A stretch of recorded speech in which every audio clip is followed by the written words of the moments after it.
Broadcasting Company. DZRH, member, kapisanan ng mga broadcaster ng Pilipinas. Oras sa Monsenyor Manny Ballesteros, alas 4:07. Uy! Nakapag-break ka na ba? Nakapag-relax ka na ba? Saan ka man nagtatrabaho, mapa-opisina man o work from home o mula mismo sa pwesto, sasabayan namin ang break time mo. Sasabayan namin ng mga balita at komentaryo, mga panayam ng mga taong viral ngayon. DZRH Break Time!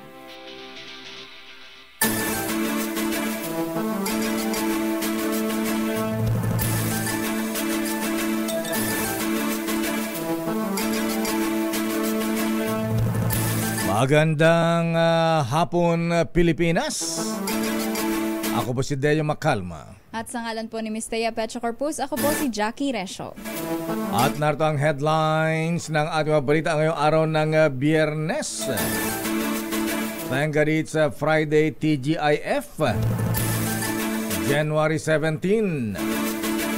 Sa ating mga headlines: presyo ng petroleum products, nako makoy ang mga driver, taxi driver, truck drivers.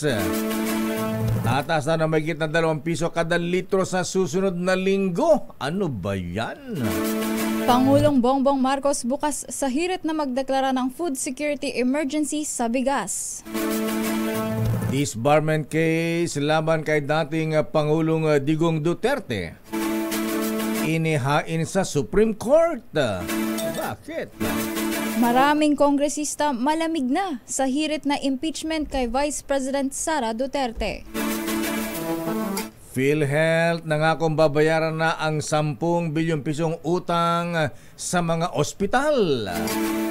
Dami, laki. Oo nga, laki eh.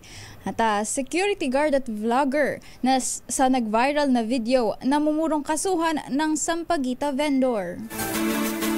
Crime rate sa Metro Manila bumaba. Naitala sa 23% hanggang ngayong Enero ayon sa NCRPO. Armed Forces of the Philippines doble kayod sa territorial defense, election period at pag-aalboroto ng Canlaon Volcano. Tricycle na puno naman ng pasayro na hulog sa irigasyon. Sa Nueva Ecija, 6 ang namatay. Shoreline, ITCZ at Amihan magpapaulan sa ilang lugar sa bansa ngayong weekend. At ngayon sa detalye ng ating mga balita. Nako, bad news mga kuya, mga motorista, mga drivers, taxi drivers, jeepney drivers, tricycle drivers. Alang niya, abay nakaamba ang panibagong oil price increase sa susunod na linggo. At ayon kay Assistant Director Rodela Romero ng Department of Energy Oil Industry Management Bureau, 1 peso and 35 centavos hanggang 1.60 ang posible itaas sa presyo ng gasolina. Naku, ito malungkot, diesel mga kuya. Sa diesel naman, maaring tumaas ng 2 pesos and 30 centavos hanggang 2.60 kada litro. Alang niya. At sa kerosene naman ay posibleng tumaas ng 2 pesos and 50 centavos. Sabi ng Department of Energy, bunsod daw ito ng panibagong ipinataw na sanksyon ng Amerika at United Kingdom sa langis ng Russia, na isa sa mga world's largest oil producer. Bakit doon ba tayo na langis sa Russia? Oo nga, no, lakay. Hindi naman Kaya kailangan magpa-full tank na. Kaya full tank nyo na mga kuya. Samantala, may nakikita si Pangulong Bongbong Marcos na pangangailangan para magdeklara ng food security emergency sa bigas. Kinumpirma ito ng Pangulo bagamat hinihintay pa niya na ng formal na matanggap ng Department of Agriculture ang rekomendasyon ng National Price Coordinating Council. Sa ambush interview sa Leyte, ipinaliwanag ni Pangulong Bongbong Marcos na ang deklarasyon ay dahil sa nananatiling mataas na presyo ng bigas sa kabila ng mga ginagawang hakbang ng pamahalaan. Dahil dito, kailangan na niya tinatayang puwersahin ang pagbaba ng presyo ng bigas at siguruhin na tama ang galaw sa merkado. Narito ang pahayag ni Pangulong Bongbong Marcos. Hindi nasusundan ang demand and supply curve dahil hanggang ngayon, kahit ibaba mo lahat ng inputs, ang pagbenta pa rin, mataas pa rin. And so, we have to force that price down and we have to make sure that the market works properly. Samantala, hinili naman sa Supreme Court natanggalan ng lisensya bilang abogado si dating Pangulong Digong Duterte ng mga pamilya ng maumano'y biktima ng extrajudicial killings. Ayon kay Attorney Vicente Jaime VJ Topacio, mataas ang pamantayan ng ethics ng mga abogado at nakita naman noong nakalipas na administrasyon na lantaran daw ang pambabastos at pambubuli ng dating Pangulong Digong.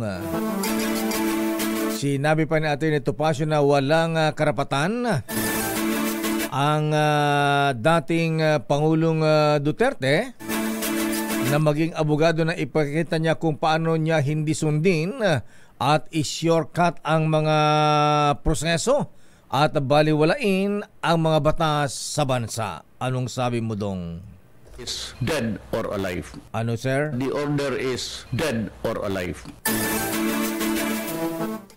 Samantala, ilang kongresista umano ang malamig na suportahan ang impeachment complaint laban kay Vice President Sara Duterte dahil gahol na sa panahon. Ayon kay Manila Representative Benny Abante, base sa legislative calendar, 10 session days na lamang ang natitira sa sesyon ng dalawang kapulungan ng Kongreso.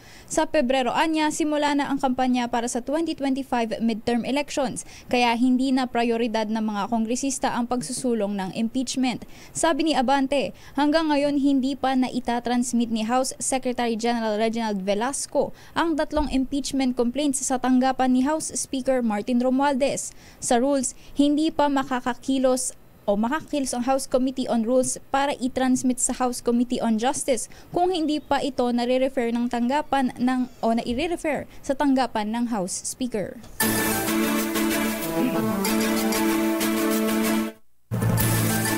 Inilipat na sa tanggapan ng COMELEC ang 6 na milyong balota para sana sa 2025 national and local elections mula sa isang warehouse sa Santa Rosa, Laguna para maayos at itapon. Tatapon na lang yan. Pwede bang pambalot ang tinapan na lang yan? Ito'y kasunod ng pagsuspindi sa printing ng balota dahil sa inilabas na temporary restraining order ng Supreme Court para sa ilang kandidato na una nang dinisqualify ng COMELEC. Sa ilalim daw ito sa paper melting process. Tutunawin. Dahil ipinagbawal ng National Archives of the Philippines ang micro-shredding. Pagka ba minelt yan, hindi mo pwedeng gawin papel ulit yan, Miss Jackie? Ay, hindi ko lang alam na kay. Iba nga pala ang papel nun, no? Kaya hindi natin alam. Ayan, parang plastic. Di ba pwedeng gawin yun? Bago ilipat, nagsagawa muna ng ang COMELEC ng inventory at quality check sa mga balota gamit ang mga automated counting machines para ma-verify ang kondisyon nito. Pwede bang ipamigay panggatong na lang yan? Ito ay isang hakbang na kailangan gawin ng COMELEC bilang bahagi ng proseso ng pagbabayad sa National Printing Office. Samantala naman, muling nangako ang pamunuan ng PhilHealth Insurance Corporation o PhilHealth na mababayaran na ang mga ospital at iba pang mga medical institution na may claims sa kanila. Sa hearing ng Senate Committee on Health and Demography, tiniyak ni PhilHealth Senior Vice President Renato Limsiaco Jr. na babayaran na nila ang mga ospital na unang na-deny ang claims sa PhilHealth. Ito ay matapos nilang matanggap ang go signal ng Office of the Government Corporate Counsel o OGCC na maaari nang bayaran ang mga unpaid at na-deny na claims. Ayon sa kinatawan ng Private Hospitals Association of the Philippines Incorporated o PAPI, hanggang 6 na bilyong piso ang utang sa kanila ng PhilHealth mula 2020 hanggang 2023. Sa panig ni PhilHealth Senior Vice President at Spokesperson Dr. Israel Pargas, nasa 10 bilyong piso ang hinahabol na claim sa PhilHealth ng mga miyembro ng PAPI at ng mga ospital ng gobyerno. Sasagutin naman ng OWA ang lahat ng gastusin sa burol at libing na isang Pinay na namatay sa bansang Kuwait. Ayon sa OWA, nakapagbigay na rin ang Department of Migrant Workers ng paunang financial assistance na tulong sa pamilya ni Jenny Alvarado na naiwi na ang labi sa bansa kahapon. Kabilang dito ang suporta para sa 3 anak ni Alvarado na pawang mga menor de edad. Nakikipag-ugnay na rin ang pamahalaan sa Kuwait para imbestigahan ang pagkamatay ng Pinay at ng 2 kasamahang dayuhan. Unang inireport na dahil umano sa suffocation mula sa heating system ng kanilang pinapasuang trabaho ang sanhi ng pagkamatay ni Alvarado. Naibalik naman na sa Kuwait ang maling bangkay na naunang nauwi sa pamilya ng Pinay. Binigyang diin ng Armed Forces of the Philippines ang strategic advantage na maidudulot ng subway project na itinatayo sa Campo Aguinaldo. Ayon kay AFP Chief of Staff General Romeo Browner Jr., magagamit ito ng kasundalahan para sa mas mabilis na pagresponde sa oras ng emergency. Gayon din makikinabang umano sa subway ang mga civilian staff at pamilya ng mga tauhan ng AFP. Ginawa ni Browner ang pahayag matapos personal na inspeksyonin ang paglulunsad ng tunnel boring machine sa AFP headquarters. Oras na makumpleto kasama ang Camp Aguinaldo sa 17 istasyon ng Metro Manila Subway. Saan na ba nakarating yung hukay ng subway? Abot na ba hanggang Campo Aguinaldo? Abot daw eh. Akala ko hanggang Valenzuela pa eh. Hanggang Veterans Hospital. Hindi ata lang. Lumampas na doon. Buti naman. Si Yusek, Jeremy Regino ang Undersecretary for Railways. Siya pala kaya mabilis eh. Ayan. Pero laki nung last na dumaan kasi ako dun sa may bandang pinagtatayuan nitong Metro Manila Subway. Maraming nagrereklamo kasi parang nakatenga daw yung ibang kagamitan at yung iba daw parang kinakalawang. Yung mga equipments hindi nagagamit. Aba. Pag-check nga yan Apula kay Yusek Jeremy Regino, ha? Ayan. Abay, Apula kay paspasan mo, ha? Samantala, tiniyak naman ng militar na hindi hati ang atensyon nito sa pagganap ng tungkulin hindi lamang sa territorial defense, kundi maging sa darating na eleksyon at maging ang pagresponde sa pag-alburuto ng Bulkang Kanlaon ngayong taon. Ayon kay AFP spokesperson Colonel Francel Padilla, sapat pa ang kanilang tauhan at assets na maaaring i-deploy sakaling lumala ang sitwasyon sa Negros Island dahil sa Bulkang Kanlaon. Sa katunayan ay meron daw mga nakalaang talagang unit ng AFP para naman sa humanitarian assistance at disaster response na handang umalalay sa mga mapektuhang komunidad. Partikular na naka-alerto sa rapid response ang AFP. Sa Visayas na mahigpit ang koordinasyon sa NDRRMC. Nitong Disyembre ay tinaas ang alert level 3 sa Kanlaon dahil sa patuloy na pag-aalburuto ng nasabing bulkan. Magtatayo naman ang Office of Civil Defense ng Pilot Tent City sa Himamaylan, Negros Occidental para sa evacuees ng Bulkang Canlaon. Sa pag-uusap ni na OCD Western Visayas Regional Director Raul Fernandez at Negros Occidental Governor Eugenio Jose Lacson, magkakaroon ng 500 tents sa Himamaylan na magiging pansamantalang tirahan ng mga internally displaced persons. Ayon kay Director Fernandez, nakatanggap na sila ng 1,350 na tents at 395 ang naipadala na sa Himamaylan para matiyak na maayos ang mga ito. Magkakaroon din ng inspeksyon sa tree park sa lungsod na may lawak na 9 hectares para ma-finalize ang pagkakalatag ng tents. Nagpaplano rin ang OCD na magdala ng tents sa Talisay, Silay, Kabangkalan, Panaad Park sa Negros Occidental at sa Villahermoso at Guhilang o Guhingan naman sa Negros Oriental kung kinakailangan. At kaugnay pa rin sa balitang yan, naitalangan ng Feebles ang 17 volcanic earthquakes sa Bulkang Canlaon sa nakalipas na 24 oras. Naitala rin ang 3 volcanic tremors na nagtagal ng 6 hanggang 96 minutes. Ba? Isang oras. At umabot na rin sa 5,222 tons ng asupre o sulfur dioxide kada araw. Ang inilalabas ng bulkan mas mataas sa 3,341 toneladang naitala noong January 13.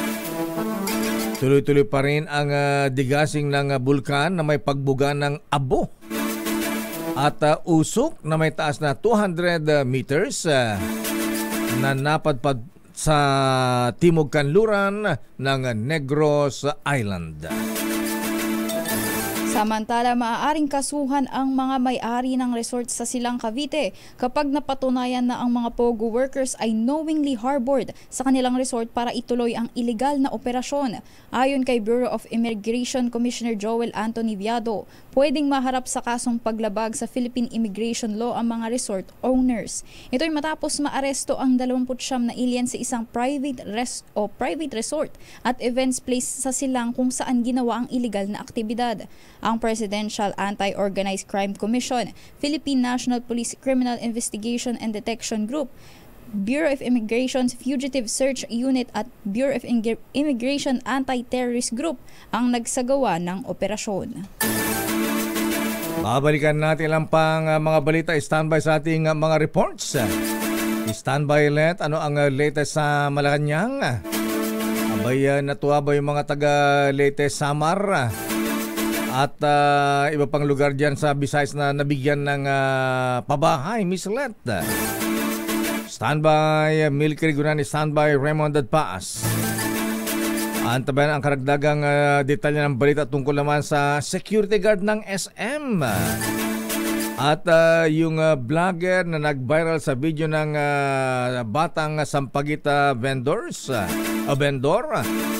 Abay, kakasuhan daw po ang si Q at yung vlogger. Samantala, isang tricycle naman na puno ng pasahero nahulog sa irrigation na kanal sa Nueva Ecija. Naku, malalim siguro ito. 6 ang namatay. At crime rate sa Metro Manila, bumaba daw. Ayon sa NCRPO, good news yan. Ang detalye na mabalitang yan sa ating pagbabalik sa ating palatuntunang break time. RH Break Time. Oras, Mr. Cecilin Toyota Alabang, Mr. Michael Guy, Dr. Evelyn Lauret at Dr. Beng Lee. Ganap na alas 4:26. H Break Time. Oras, Miss Jackie O. 33 minuto makalipas ang alas 4 ng hapon. At batiin din natin si... may nakikinig sa ating Justice.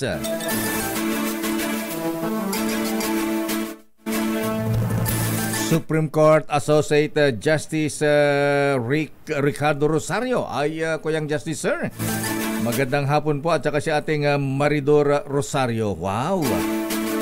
Aba, nasa Davao pala sila ngayon, ha? Ayan. At umatet, mukhang ninong sila sa kasal ni Napolcom Vice Chairman Attorney Rico Bernabe. Ba? Oh, anak pala ito ni retired Supreme Court Associate Justice Estela Telly Bernabe. Wow. Happy wedding po kay Napolcom Vice Chairman Attorney Rico Bernabe. Ayan. Sino po ba ang bride, Kuyang Justice Ninong Rick Rosario, ha? At congratulations na rin kay Vice Chairman Rico Bernabe. Ba? Abay, dahan-dahan Kuyang Justice Rick Rosario, ha? Ating maridor sa pagkain ng durian. Oh, sarap. Yan ang mabahong masarap. At batiin na rin natin. Nasimulan natin yung pagbati. Batiin ko yung dati kong bossing sa Anito Lads. Ayan. Sino yan lakay? Sa Acacia Lads. Ayan, Vinta Lads. Si bossing Bishop Widen King. Ay, bossing Widen Bishop. Happy birthday po. At binabati kayo ni Mama Pichi na ngayon ay Antonia King. Ayan. Ay nang Pichi ko si Antonia. Oh. At batiin na rin natin si Mayor Jenny Sandoval ng Malabon. Maraming salamat Mayor sa papansit Malabon mo. Happy birthday po. Happy birthday po. Sana humaba pa ang buhay po ninyo. Ha? At happy birthday din kay Kuyang Attorney General Virgilio Garcia. Tatakbo ka ba ulit na congressman Kuyang General Ver Garcia? At happy birthday din kay Randel Calonso from Lolo General Rene Calonso. Happy birthday din kay John Lowin Agala ng Davao City.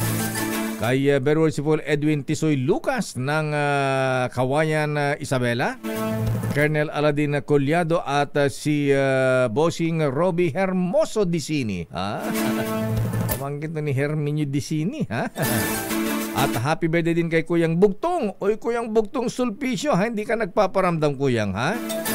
At si Efren Murados. Alam ba tayong pa-emperador dyan, At syempre, lubos-lubosin na natin Miss Jackie, ha? Yes, lakay. Batiin na rin natin ang mga kasama natin dito. Baka magpahabol sila ng merienda.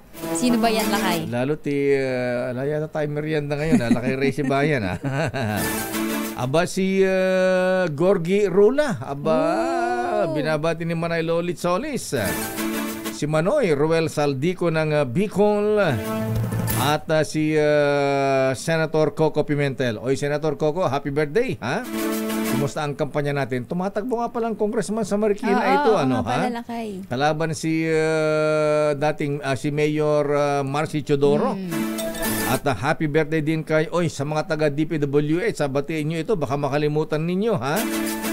Si Kuyang DPWH Undersecretary Michael Villafranca. Happy birthday, Kuyang Yusek Michael Villafranca. Binabati ni Kuyang Adora Andrada, ha? Congressman Mosusipul Romeo Momo. At si Attorney Vladimir Amir Putin Pelaez Momo. Sa detalye ng balita, standby let. Abay, pinag-aralan na ang nag-viral na batang estudyanteng babaeng nagtitinda ng sampagita. Kung magsasampa sila ng kaso laban sa security guard ng SM na nanira ng kanyang parindang bulaklak. Gayon din ang vlogger na nag-upload ng video ng komosyon sa Mega Mall, Mandaluyong City. Ayon kay Police Colonel Mary Grace Madayag, hepe ng Mandaluyong City Police, ayaw na sana magharap ng reklamo ang 18 anyos na medtech scholar. Teka muna, 18 years old ba ito? Mali yata ito, ha? Lakay 18 daw. 18 years old yung batang yan. Yung liit na yan, 18 years old yan. Oo, ganun doon ba? laki. Oo, Yun di yung ako- sinabi, medtech student daw. Hindi ako makapaniwala, Parang elementary lang itong bata, Pati yung uniform din laki, medyo parang mukhang Oo pang nga. elementary high school siya eh. 18 years old na pala yan at college student na pala yan. Confirm ba yan, Miss Jackie, na 18 years old at medtech Alam student? ko ay nakausap ito nga sa Mandaluyong PNP. Aha. Nakausap, natuntun nila itong babae na yung babaeng estudyante na nag-viral dito sa video. Kaya pala medyo matapang na kasi kung bata, matatakot sa gwardya. Ayun nga, Anyway, ang nagsasabi rito ay police colonel ng Mandaluyong Police. Ayaw na raw sanang magharap ng reklamo ang 18 years old pala, na hindi bata, na medtech scholar. Wow, scholar pa pala ito, para hindi na maabala ang kanyang pag-aaral sa isang private school sa Manila. Pero ang galing niya, college student na siya. Ayan, medyo may kaliitan lang. Medtech scholar, pero naghahanap buhay pa siya. Nagtitinda pa ng sampagita. Nagipag-ugnayan na sa pamilya ng sampagita vendor, hindi lamang ang pulisya, kundi maging ang Commission on Human Rights na nagpadala na rin ng abogado. Sabi pa ni Colonel Mary Grace Madayag, tukoy na ng pulisya ang kumuha ng video na nangyari pa noong December 17. December 17 pa pala ito? Matagal-tagal na pala yan lakay. Ngayon lang nag-viral, kumbaga. Ganun ba yun? Nakagulat 18 years old na pala yung batang yan. Nakala natin ni elementary pupil. Anyway, kung ano ang kanyang desisyon, di abangan natin. At sa kaugnay nga na balita, lakay, nakilala na ng pulisya ang babaeng estudyante na itinaboy ng security guard habang nagbebenta ng sampagita sa harap ng isang mall sa EDSA Mandaluyong. Matapos mag-viral ang pagsira sa itinitinda ng babaeng akmapang sinaktan ng CQ, natunton siya ng Mandaluyong City Police sabay sa Quezon City. Ayon sa Chief of Police ng Mandaluyong na si Police Colonel Mary Grace Madayag, isang scholar sa pribadong paaralan sa Maynila ang 18 years old na dalagang rumarakit para maipantustos. Ayon kay Madayag, nagtitinda lamang ng prutas ang mga magulang ng mag-aaral at kade-demolish lang umano ng kanilang naunang tirahan nang mangyari ang nasa viral video. Ginawa ni Madayag ang pahayag para na rin pabulaanan ang mga ugong-ugong na ginagamit ng sindikato ang babaeng isa palang lehitimong medtech student. Narito ang pahayag ni Madayag. Ika-clarify po natin na yung bata po ay totoo pong estudyante. In fact nga po, siya po ay scholar ng isang private institution at matalinong bata. At nagsusumikap lamang po na madagdagan yung mga pangangailangan nila sa kanilang eskwela. Dahil po, kade-demolish lang daw po ng bahay nila. At yun po ay pinatunayan din ng barangay kung saan po nakausap din po namin yung barangay kung saan sila nakatira. Nabatid din sa hepe ng Mandaluyong PNP na December 17 pa nakuna ng video ng pagtatalo ng babae at CQ pero muli itong inilutang ngayong buwan. Abay, pagka nakita ni DepEd Secretary Sani Angara, gawin niya scholar ito. Ay, teka muna, college na pala, dapat sa CHED na ito. CHED na siya, Abay, Secretary Popong De Vera, baka pwede mong gawin ng full scholar ito, Samantala, hatawin natin ang mga reports sa pagpopondo sa matinapyas na 2025 national budget. Niremedyohan na raw ng gobyerno. Abay, paano niremedyohan yan, Hindi ba cosmetics yan, Miss Let, Sino nga ba may sabing cosmetic lang daw yung mga remedyong ginawa, Alamin natin ang report mula kay Aris number 14, Let Narciso, please come in. Miss Let. Lakay aminado si Pangulong Ferdinand Marcos Jr. na sub-optimal ang ipinasang budget ngayong taon. Pero ginagawan niya ng paraan ng administrasyon na maibalik ang mga nawala sa National Expenditure Program. Sa ambush interview sa Leyte, sinabi ng Pangulo na nire-remedyohan nila na mapondohan ang mahalagang proyekto at programa, partikular sa edukasyon at kalusugan. Pinupo nito ang savings kung saan maaaring pugutin ang pondo. Narito si Pangulong Marcos. Ang ginagawa natin ay yung mga masyadong nawala sa NEP, sa National Expenditure Program, na hindi na nabigyan ng pondo, ay hinahanapan namin ng mga savings para maibalik ang mga pondo yan. Una rito, tinulong ni PBBM ang mga opisyal ng iba't ibang ahensya para sa budget review sa ilalim ng 2025 General Appropriations Act. Kabilang sa mga proyektong nais ng Pangulo na maibalik ang budget ay ang para sa foreign assisted projects ng DPWH. Isinusulong rin na mapondohan ang Basic Education Facilities Fund at Computerization Program ng DepEd. Ang branding budget naman ng Department of Tourism kukunin sa Contingency Fund ng Office of the President. Ito si Let Narciso para sa DZRH. Nasa Malacanang ang Pangulong Marcos, di ba nagpunta ng Leyte kanina, nabigay ng title ng mga pabahay sa mga biktima ng Yolanda?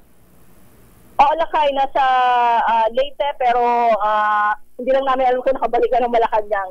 Pero nasa Leyte siya kanina. Ayan, nasaan yung sample ng mga pabahay? Maganda ba? Typhoon proof ba yung mga bagyong typhoon proof ba yung mga pabahay na yan? Iba yung ano niya Lakay Iba-iba yung units, merong yung bungalow type. Pero may nakita rin ako dun sa video kanina na parang merong may up and down, parang may taas. Ayan, ito siguro depende rin sa dami ng pamilya na beneficiary Lakay. Kung halimbawa kasi kung sa isang pamilya, masyado silang madami, baka hindi sila kumasya dun sa maliit lang. Ayan, ilang bedrooms ba yan? 1 bedroom lang yata. Ayan.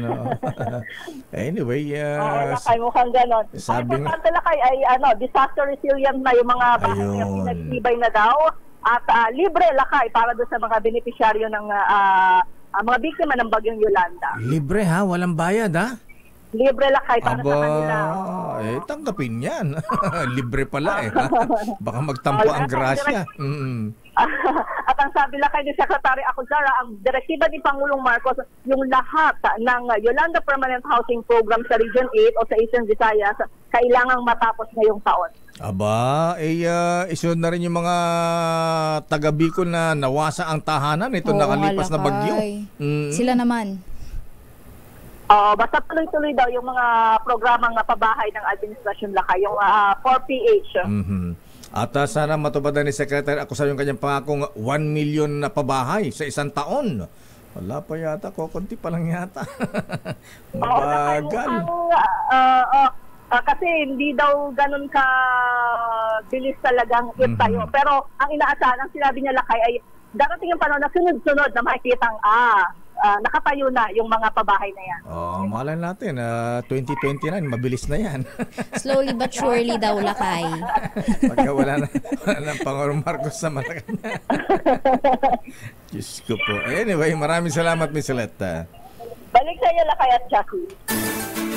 Dumako naman tayo sa Senado Lakay. Pangulong Bongbong Marcos dapat nang magpakita ng galit sa mga smugglers at rice hoarders. Ayon yan kay Senator Mix Zubiri. Anong dapat magpakita ng galit? Dapat ipakulong.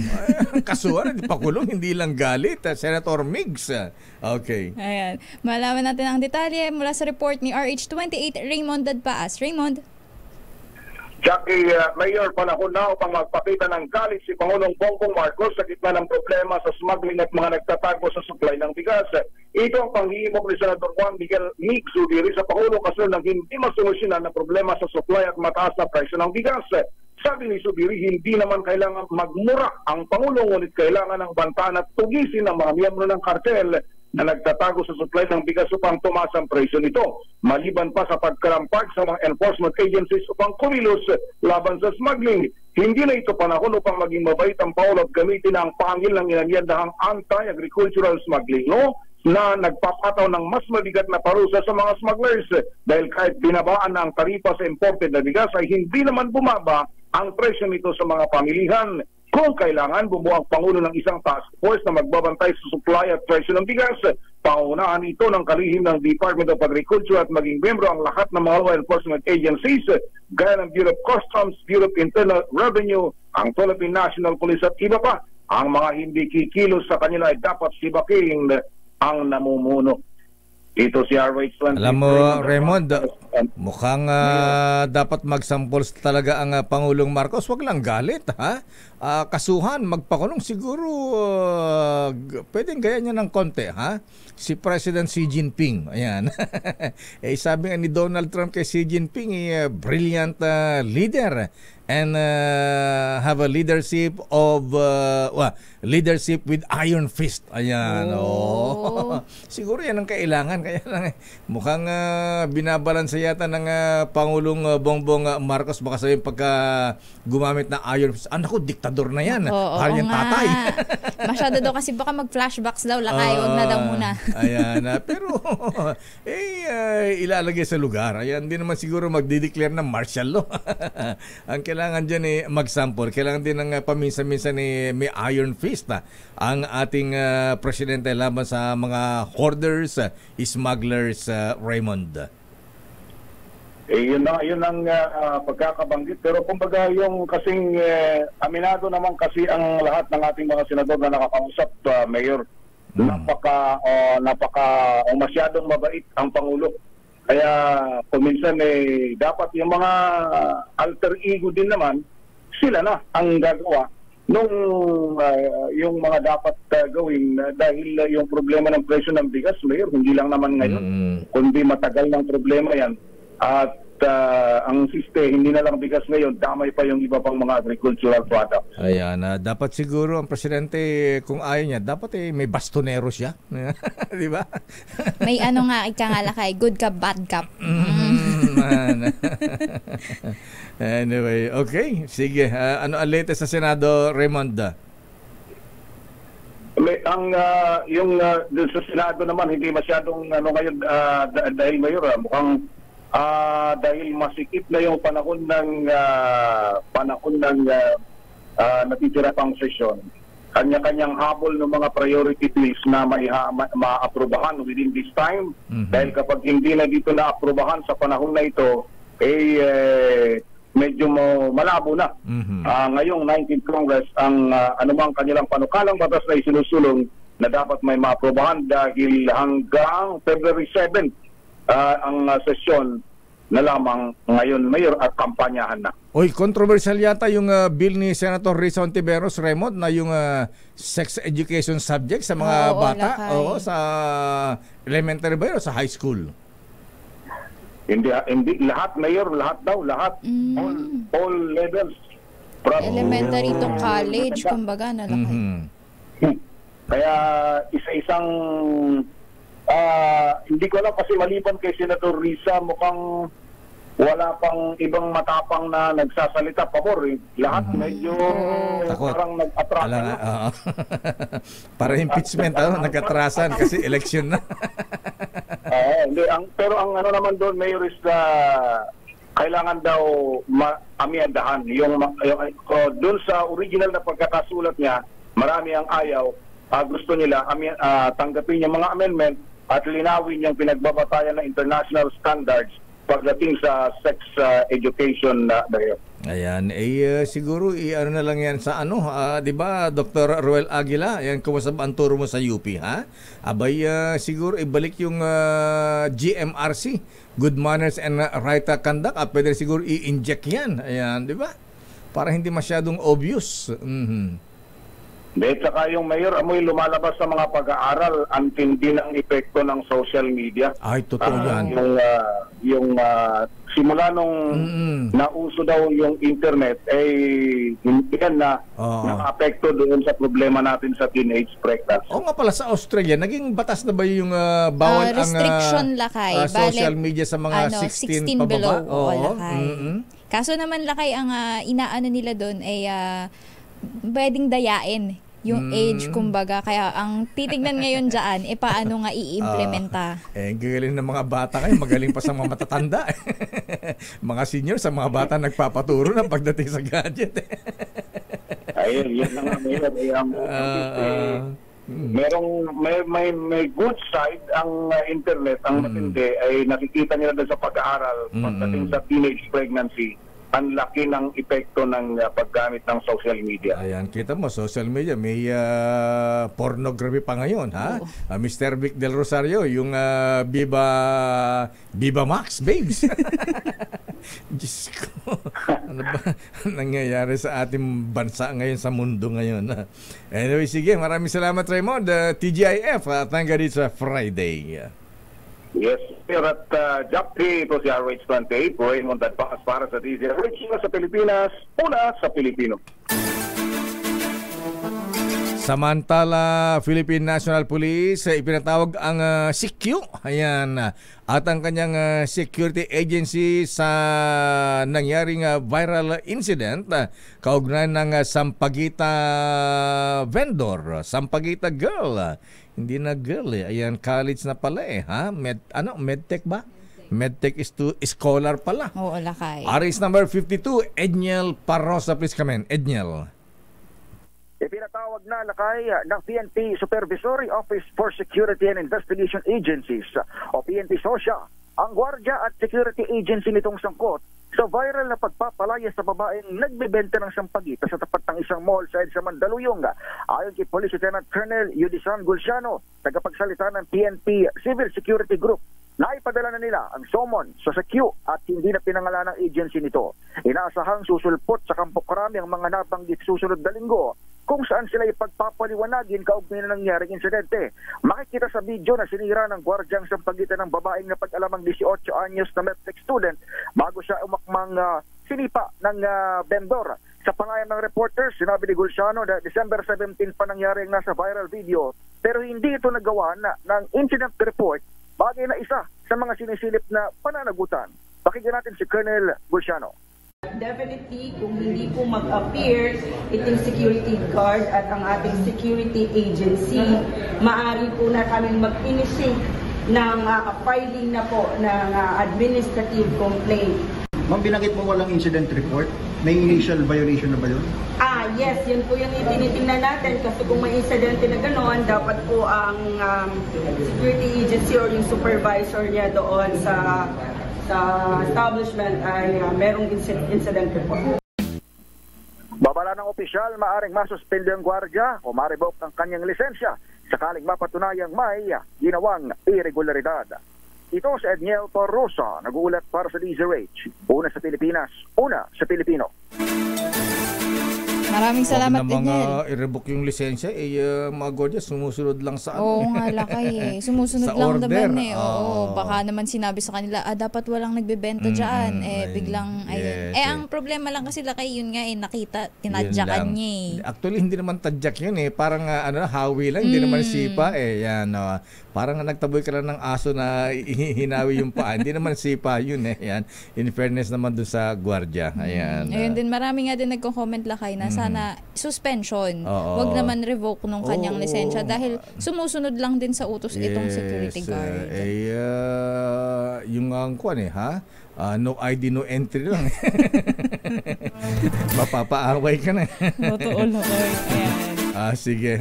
Dako na tayo sa report ni Miss Milky. Kapakanan ng mga mangingisda dapat pangalagaan sa harap ng mga pang-aabuso sa ating yamang dagat. Sa detalye RH12, Milky Regonan. Miss Milky.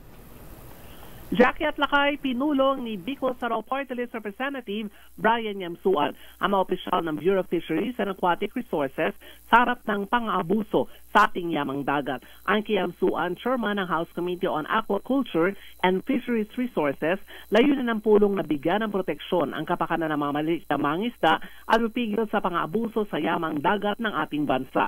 Sa meeting na dinaluhan ng mga local officials, grupo ng mga mangisda at civil society groups, tinalakay ang desisyon ng Supreme Court First Division. Ito ay kaugnay ng magbibigay daan sa mga commercial corporations na magkaroon ng access sa municipal waters na dapat sana ay para lang sa mga maliliit na mangingisda. Pinaboran ni Yamsuan ang pangamba ng mga mangingisda na makakaapekto ito para matamo ang food security ng bansa. Kung hindi mabibigyan ng proteksyon ang kabuhayan at kapakanan ng 2.5 million na mga maliliit na mangingisda na dapat ay prioridad sa municipal waters. Suportado rin ni Congressman Yamsuan ang paipag-ugnay naman ng BFAR sa Office of the Solicitor General sa hangaring mabaligtad ang nabanggit na ruling ng Korte Suprema. Ako si Milk Regunan Milky. para sa... Yes, Akay. Paano yung pagkananalong congressman ng Parañaque, itong si Congressman Brian Yamsuan? Paano yung mga Bicolano? Iiwanan na niya? Merong kakatawan naman, Lakay, sa Bicol Saro. Oo, na iba na. So, kung papala rin bilang congressman ng Parañaque, ay meron naman daw magtutuloy ng mga programa na sinimulan ng Bicol Saro Party List. Ayan. Sinong papalit sa kanya? Sinong candidate ng Bicol Saro? Sino mga nominees dyan? Naku, marami-rami, Lakay. Marami-rami. First nominee o ng Bicol Saro Party List. Sabagay, maraming uragon dyan. Pagdating sa mga taga Bicol, Lakay. Okay, maraming salamat, Manang Milky. Happy weekend, Lakay at Jackie. Ako si Milk Regunan na bulat para sa DCRH. Una sa Pilipinas, una sa Pilipino. Happy weekend ba ng Milky at TGIF din kay Governor Ben Ebardona ng Eastern Samar o si paring Noel Rodriguez na buwabati rin sa aming bossing sa motel. Ayan. Si ngayon ay Bishop Widen King. Magandang hapon din kay Gemma Sulit at Justice Ricky Rosario. Samantala sa ating, good afternoon Dr. Ruel Aguila, ha? Samantala patay ang 6 katao matapos mahulog ang sinasakyan nilang tricycle sa isang irrigation canal sa Santo Domingo, Nueva Ecija. Kabilang sa namatay ang 3 magpipinsang pawang mga menor de edad. Ang kanilang tiyahin na siyang nagmamaneho ng tricycle. Tiyahin ha? Sa investigasyon, bumigay ang sidecar ng tricycle. Dahilan para mawalan ng kontrol ang driver nito at mahulog sila sa kanal. Agad namang sumaklolo ang 2 magbayaw na nakita sa aksidente. Pero dahil sa tindi ng pinsala ay namatay ang 6 na pasahero. Dami nila, ha? 6 ang pasahero. Samantala, 4 na mabata naman ang nakaligtas sa aksidente. Aba! Kung bilang 6 pala Lakay. Kung 6 6 katao yung namatay at 4 ang nakaligtas, 10 sila sa tricycle. Naku. Diyos ko. Baka meron pa sa ibabaw niyan. May sabit yun? pa. Paano nagkasya yun? Alam niya naman. Samantala, isinailalim na sa alarma ng Land Transportation Office o LTO ang Toyota Avanza na sangkot sa pagbangga sa isang traffic enforcer sa Santa Maria, Bulacan noong Enero nung Martes. Ito ay matapos na ipatawag ng LTO Intelligence and Investigation Division ang driver at may-ari ng sasakyan na nag-viral sa social media dahil sa insidente. Ayon kay LTO Chief Assistant Secretary Attorney Vigor Mendoza, hinihingan ng permal na paliwanag ang driver at may-ari ng sasakyan kung bakit hindi sila dapat maparusahan sa pagmamaneho ng walang pag-iingat. Sa investigasyon ng Santa Maria Police Station, nagtamo ng matinding sugat sa katawan si Traffic Enforcer Salvador Marquez de la Cruz Jr. nang direktang salpukin ng Avanza dakong 10:30 ng umaga sa Paso, Barangay Bagbuguin, Santa Maria, Bulacan. Lakay. Muli namang nagpaalala si ASEC Mendoza sa lahat ng nagmamaneho na mag-ingat at sundin ang mga alituntunin sa trapiko upang maiwasan ang aksidente. Hirap din maging traffic enforcer. Grabe lang kayo. As in, direct hit ang liwaliwanag. Parang ang hirap namang sabihin na wala nang nakainom, ganun pero hindi rin aga pa Ayan, 9 o'clock na umaga? 10:30 ng umaga. Ang bihira naman ha?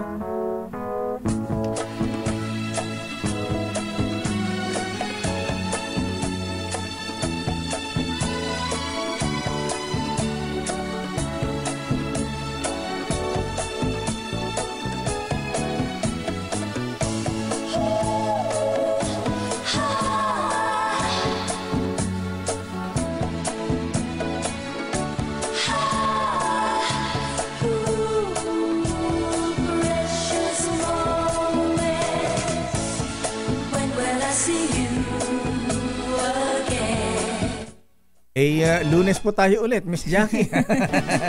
Ayan, ingat Kuya Alex Guo. Ayan, papunta pala kayo ng galing pala kayo ng Lipa, ha? Mga nag-golf kayo dyan sa Malarat o Summit, ha? Ayan, sino kasama ko yung Alex Guo, ha? Ayan, at magandang hapon kay sa ating business correspondent Mr. Michael Ismaygay na buwabati sa kanyang dalaga si Abigail Guy ng Forbes Park. Ayan. Ito maging taga Forbes Park ito, Miss Jackie. Oo nga, pwede ba? Ayan, at itong si Mr. Michael Guy, kuya nga Alex Guo. Ayan. Abay, halos araw-araw naglalaro ito sa Manila Golf and Country Club. At member daw siya ng Hipo-Hipo Group. Yan. Hipo-Hipo Group. Ito mga billionaire, mga multi-millionaire yan sa Manila Golf. May grupo pala sila mga golfers na Hipo-Hipo. Sabi ko, bossing, bakit Hipo-Hipo? Yan, mga ano yan, mga matatanda ng golfer ang mga yan. Sabi ko, gano'n na. Bakit minsan nanghihipo ng caddy tsaka umbrella. Sabi ko kung may hipo-hipo, meron bang amoy-amoy dyan? Grabe naman yan, Dakay. Ayan, sabi na ating business correspondent Mr. Michael Ismaygay, ang palitan ng dollar ngayon na Miss Jackie. Naku, itago mo yung dollar mo dahil tumataas ang palitan.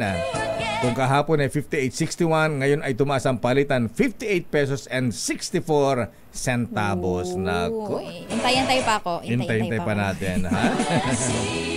At eto, di pa nagpaparamdam. Ayan, Attorney GP Rorica Padierno, sa mga nakilala sa kanya, sabihin nyo, magparamdam naman. Labang Emperador Double Light yan. Wala bang kahit papansit ba? Ayan. Pakantun ba? Ayan. At yan na po mahibigan ng kabuhan natin palatuntunan ng break time. Ako po si Deo Macalma. At sa ngalan po ni Miss Thea Petrocorpus, ako po si Jackie Resio. Chill-chill lang. Thank God it's Friday. Susunod na mabalansyadong balita. Chairman of the Board, Henry Uri at Miss Kay. Karen O. Young. Ayan, the Mall of Chinese Embassy.